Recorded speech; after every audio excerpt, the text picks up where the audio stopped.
Де ваза? Ваза тут. А вода? Вода там. Де сумка? Сумка там. А папка?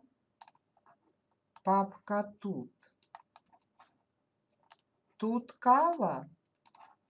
Так, тут кава. А там? Там пиво.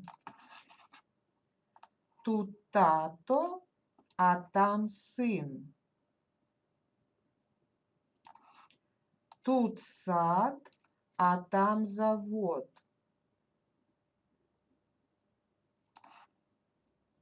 Тут ваза, а там вода. Тут баба, а там онук.